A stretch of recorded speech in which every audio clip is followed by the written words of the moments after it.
Trump 50% tariff అనేది మన పెంచిన తర్వాత ఇండియా అయితే ఒక చిన్నగా మూవ్ అయితే చేసి గెలిచింది. అసలు ఎట్లా గెలిచింది, అసలు ఏంది మీరు కన్ఫ్యూజ్ అవుతున్నారా? కన్ఫ్యూజ్ కాకండి, నేను క్లియర్గా చెప్తా.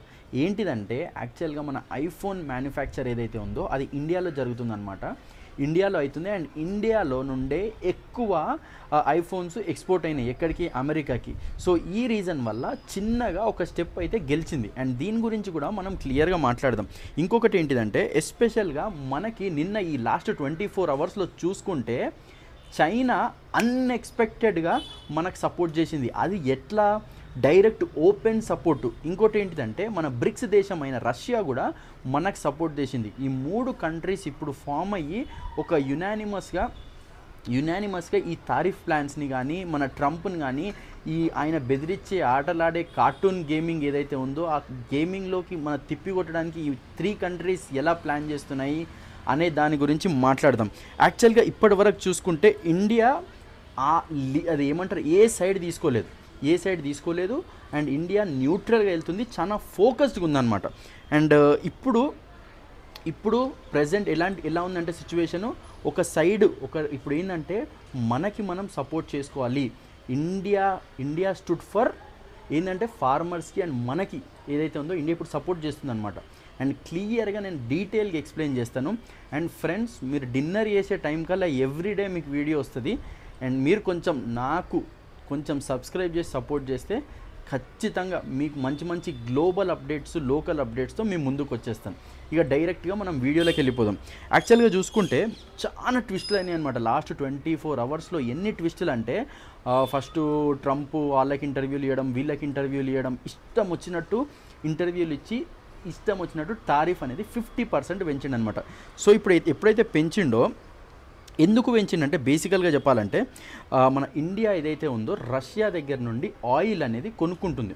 సో కొనుక్కొని వాళ్ళు ఏమని క్లెయిమ్ చేస్తున్నారంటే ఆయిల్ని మీరు అమ్ముతున్నారు అని చెప్పి క్లెయిమ్ చేస్తుంది. సో ఇండియా అప్పుడు ఏం చెప్తుందంటే మాకే సరిపోతలేదంటే ఆయిల్ మేమెక్కడ అమ్ముతాము, మేమెక్కడ చేస్తాము అని చెప్పి ఇండియా క్లెయిమ్ చేస్తుంది. అది ట్రంప్ అని 50% తారీఫ్ అయితే పెంచిండు. యాక్చువల్గా చూసుకుంటే ఇప్పుడు చూసుకుంటే అసలు 50% తారీఫ్కి ముందు ఫస్ట్ 25% పెంచిండు అనమాట. అది ఆల్రెడీ అమల్లోకి వచ్చేసింది. ఎప్పుడు ఆగస్టు 7th నుండి. ఇంకా 25% వచ్చేసి ఆగస్టు 27th నుండి అమల్లోకి వస్తుంది. సో ఇప్పుడు ఏంటిదంటే బేసికల్గా చెప్పాలంటే ఈ ఐఫోన్ ఏదైతే ఉందో ఫస్ట్ నేను ఇనీషియల్గా చెప్పినా కదా, ఫస్ట్ కొంచెం ముందుకు వెళ్తే వీడియోలో ఐఫోన్ గురించి చెప్పిన. సో ఐఫోన్ ఎక్స్పోర్ట్స్ ఏదైతే ఉందో ఫస్ట్ ఐఫోన్ ఎక్స్పోర్టు బేసికల్గా యూఎస్లో జరిగితే కొంచెం ఎక్కువ, ఈ టిమ్ కుక్ ఏం చేసిందంటే ఆ మ్యానుఫ్యాక్చరింగ్ యూఎస్లో జరిగితే ఎక్కువ కాస్ట్ పడుతుందని ఫస్ట్ చైనాకి మూవ్ చేసిండు అనమాట. సో చైనాకి అమెరికాకి ఈ గొడవలు, ఈ తారీఫ్ గొడవల వల్ల ఈ మ్యానుఫ్యాక్చరింగ్ ప్రాసెస్ని ఇండియాకి షిఫ్ట్ చేసిండు అనమాట. మన తమిళనాడు దగ్గర, తిరుపూర్ దగ్గర ఇండియాకి షిఫ్ట్ చేసిండు. ఇప్పుడు బేసికల్గా చెప్పాలంటే లాస్ట్ ఇయర్లో మనం చూసుకుంటే ఇండియా నుండే ఎక్కువ ఐఫోన్స్ అనేది మన యూఎస్కి వెళ్ళినాయి. సో బేసికల్గా చెప్పాలంటే ఇప్పుడు ఒకవేళ ఐఫోన్ కూడా ఇప్పుడు ఫర్ ఎగ్జాంపుల్ ₹1,00,000 ఐఫోన్ ఉందనుకో, 50% పెంచితే 1,50,000కి యూఎస్ పర్సన్ కొనాలి. సో బేసికల్గా చెప్పాలంటే ఇప్పుడు యూఎస్ పర్సన్స్ ఎవరైతే ఉన్నారో వాళ్ళకు కూడా కోపం వచ్చింది. అరే బాబు, నువ్వు 50% పెంచితే ఐఫోన్ ఎక్స్పోర్ట్ అవుతుంది, ఉన్న ఐఫోన్ని కూడా నువ్వు ఇప్పుడు ₹1,00,000 ఉన్న ఐఫోన్ నువ్వు ఇంకా 50,000 పెంచుతున్నావు అని అంటే బేసికల్గా వాళ్ళకు కూడా చాలా కోపం వచ్చింది.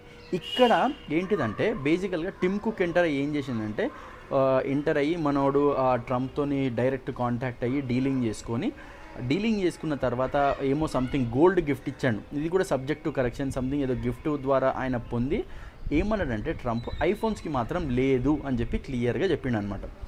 అసలు అర్థం కాని విషయం ఏంటంటే ఇప్పుడు బేసికల్గా చెప్పాలంటే iPhone every year somewhere around September, October టైంలో ప్రతి న్యూ వర్షన్తో వస్తుంది, ప్రాపర్ ఫుల్ సేల్స్తో వస్తుంది. ఇప్పుడు ఇక్కడ ఐఫోన్స్కి లేదు అని అంటే ఇప్పుడు ఇది కార్టూన్ లాంటి గేమ్ లాగా అనిపించట్లేదా? మీకేమనిపిస్తుంది? ఇది ఒక రీజన్. ఇంకొకటి ఏంటిదంటే నెక్స్ట్ థింగ్ ఏంటిదంటే సెకండ్ పాయింట్, పిఎం మన నరేంద్ర మోడీ గారు ఎవరైతే ఉన్నారో ఆయన అయితే డైరెక్ట్ స్టేట్మెంట్ ఏమి ఇవ్వలేడు. ఏమని నేను ఇండియన్ ఫార్మర్స్కి సపోర్ట్ అంటే ఏమన్నాడంటే డైరెక్ట్ స్టేట్మెంట్ ఏమని ఇచ్చిందంటే నేను ఇండియన్ ఫార్మర్స్కి సపోర్ట్ చేస్తాను, మన డైరీ ఫార్మ్స్కి సపోర్ట్ చేస్తాను అని చెప్పిండు అనమాట. బేసికల్గా ఆయన ఏం చెప్పిండంటే నరేంద్ర మోడీ గారు మన ఇంటికి అంటే ఇక్కడ సైడ్ మనం నార్త్ సైడ్ చూసుకుంటే ప్రతి ఇద్దరిలో ఒక పర్సన్ ఫార్మింగ్ చేస్తారంట. అంటే మీరు అర్థం చేసుకోండి మన ఇండియా ఎంత ఈ రైతుల మీద డిపెండ్ అయ్యి ఉంది అని చెప్పి. అంటే బేసికల్గా చెప్పాలంటే ఈ తారిఫ్లు విధించడానికి కూడా కారణం ఏంటిదంటే ట్రంప్ ఇప్పుడు ఆయన ఈ అగ్రికల్చర్ మార్కెట్లోకి ఎంటర్ అవుదాం అనుకుంటున్నాడు.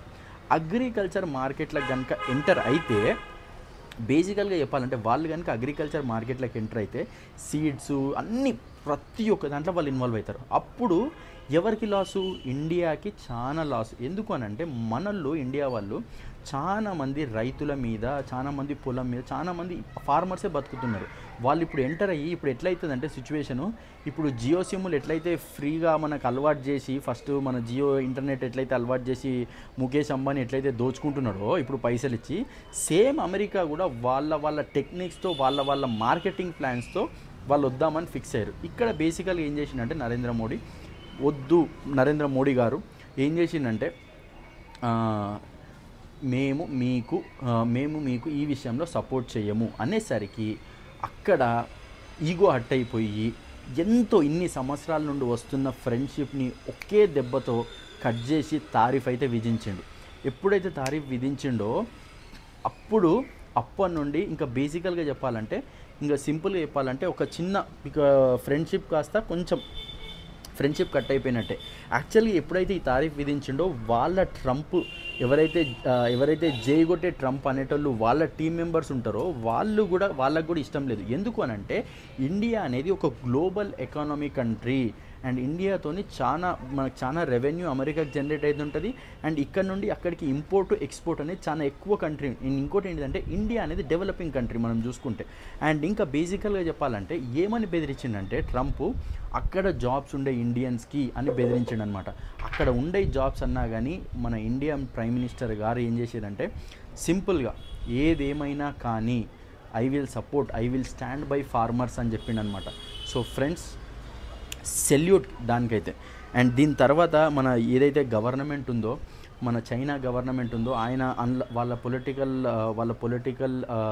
వాళ్ళ పొలిటికల్ పార్టీ నుండి ఒక ఆయన ఏం చెప్పిండంటే ఓపెన్గా ట్విట్టర్లో పోస్ట్ చేసిండనమాట. మేము ఇండియాకి సపోర్ట్ చేస్తున్నాం, ఈ క్రిటికల్ టైంలో మేము ఇండియాకి సపోర్ట్ చేస్తున్నాం, we stand by India. And ఇప్పుడు మన నరేంద్ర మోడీ గారు కూడా చైనా విజిట్కి ప్లాన్ చేస్తున్నారు అనమాట. అండ్ ఇప్పుడు ఈరోజు చూసుకుంటే నేను వీడియో తీసే టైంకి మన పుతిన్ గారు ఇండియాలో ఉన్నారు. మీరు అర్థం చేసుకోండి, ఈ 3 కంట్రీస్ అయితే గట్టిగా మనకి దెబ్బ కొట్టబోతున్నాయి ట్రంప్కి. ఎట్లా అనే దాని గురించి మనం చూద్దాం. అండ్ బేసికల్గా చెప్పాలంటే ఇంకా ట్రంప్ కూడా చాలా ఇంటర్వ్యూలు ఇస్తున్నాడు. ఏమని ఇంటర్వ్యూలు ఇస్తున్నాడు అంటే చాలామంది ఇండియన్ జర్నలిస్ట్ కానీ అన్ని జర్నలిస్టులు అడుగుతుంటే ఏమంటున్నాడంటే వెయిట్ అండ్ సీ అని అంటున్నాడు అనమాట.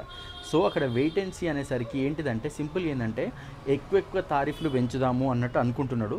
బట్ ఇప్పటి వరకు అయితే ఇండియా చాలా న్యూట్రల్గా ఉంది.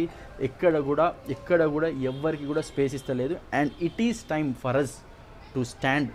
ఇప్పుడు ఏంటంటే మన కంట్రీ కోసం నుంచోవాలి అంటే ఏం చేయాలంటే బేసికల్గా చెప్పాలంటే మన యూఎస్ గూడ్స్ ఏవైతే ఉన్నాయో అవన్నిటిని కొంచెం అవాయిడ్ చేసి ఇండియన్ ఫార్మర్స్కి, డైరీ ప్రోడక్ట్స్కి, ఇండియాకి సంబంధించిన దానికి సపోర్ట్ చేస్తే బేసికల్గా ఆ సేల్స్ అనేది తగ్గిపోతే తప్పకుండా ఇది ఎఫెక్ట్ అనేది చూపిస్తుంది అనమాట.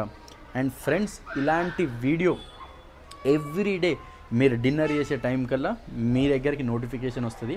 అండ్ మీ వీడియోస్ యూట్యూబ్, ఒకవేళ నా వీడియోస్ మీకు కనుక రికమెండ్ చేయాలంటే మీరు చేయాల్సింది ఏంటంటే జస్ట్ సబ్స్క్రైబ్ బటన్ అంతే. అండ్ ఫ్రెండ్స్, ఎవరైతే ఫస్ట్ టైం చూస్తున్నారో నా వీడియోని కొంచెం లైక్ చేయండి, సబ్స్క్రైబ్ చేయండి. And thank you friends for watching my channel. ఏమైంది?